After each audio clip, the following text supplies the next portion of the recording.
Hi everyone, this is Fresher from Lab 1 and we're proud to present to you our third device in the Patriot range, and this device is known as the ZPlane Morphing Filter. ZPlane has been inspired by Red Queen's ZPlane filter mode, where we had 10 bands all morphing from one state to another.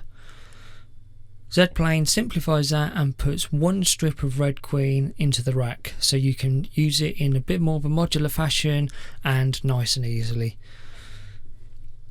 Okay, let's go through ZPlane. ZPlane has 2 filter bands, and each band has its own frequency, resonance and gain control. The frequency runs from 20 Hz up to 20 kHz. The resonance works from a soft and wide resonance to a fairly nice rounded resonance when in standard mode, and when in 2x mode you'll get a more tighter resonance, and then you go so far so it becomes a ringing resonance, so you can create from a mild filter to a really wild filter if you wanted to. The gain control is primarily used for the EQ and the shelving filters. This allows you to attenuate or cut the gain of the filter at certain levels between plus minus 18 dB. We've also included a ×2 multiplier for the gain, so you can go from plus minus 36 dB if you wanted to. The inverse button allows you to flip the phase of the filter output.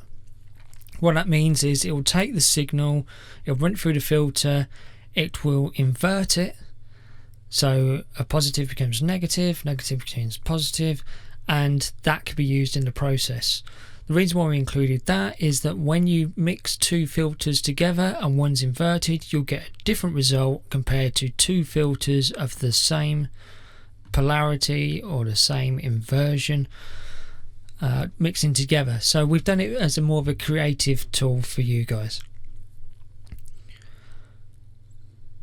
The morph control allows you to mix or morph between the 2 filter states, and I'll be able to show you this in action with the mode control as well as the dual function display. The dual function display, which is part of the Patriot range key feature, allows you to see the input and output, pre and post processing, as well as the filter response curve while you manipulate the controls.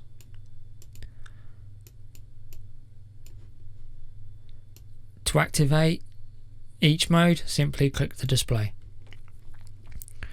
We've also included by default a way of turning the display off, so you use your ears so you can actually hear what's going on and focus more on the sound than be caught up with all the visuals of meters and filter curves, things like that. But that's totally up to you. It's just there as an extra function. Okay, so as you could see, as I was playing around with the filter, you can see that the curve is shaping. So as I change the filter type, you can see how the filter actually plays around. Now as I set everything up so you got like 2 different states, you can see we've got a band pass for band 1 and a high pass for band 2, and they're both coloured. So you got yellow for band 1, blue for band 2, but you have to remember that these are going to be mixing or morphing.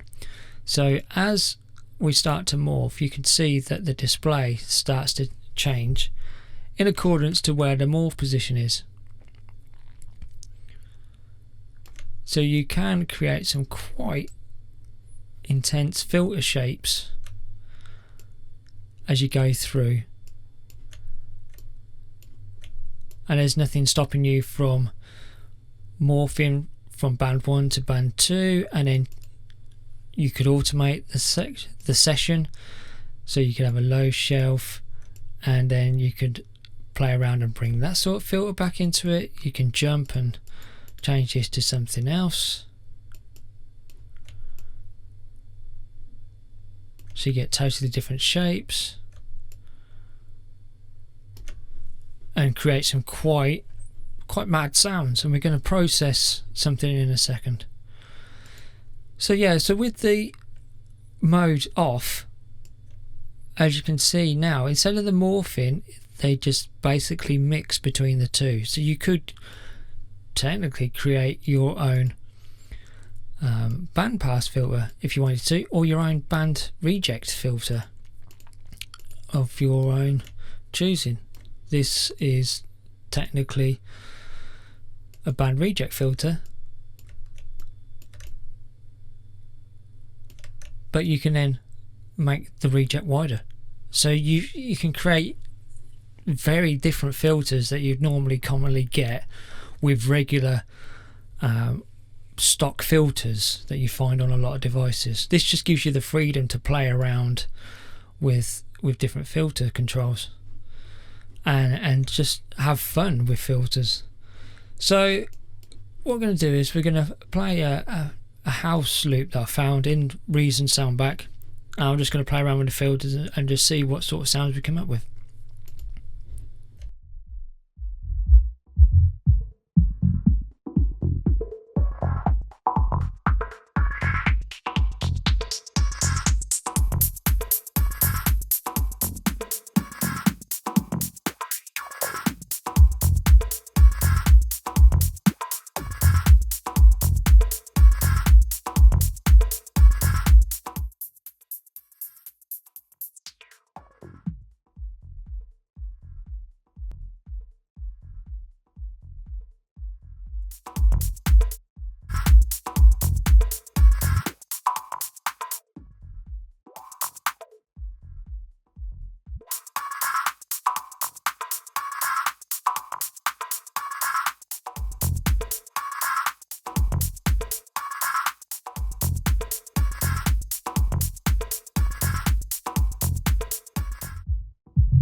So as you can see, just by playing around with this, even just touching the surface, you can create some quite cool sounding filters straight off the bat. And the best thing is it's quick, it's easy, you're playing around with knobs and you're just having some fun with it. And that's the point of this device, is just to have fun creating your own signature sort of style sounds. You can find this in the Propellerhead shop. Feel free to try out your 30-day trial, but by all means just dive in there and explore. Thanks for watching.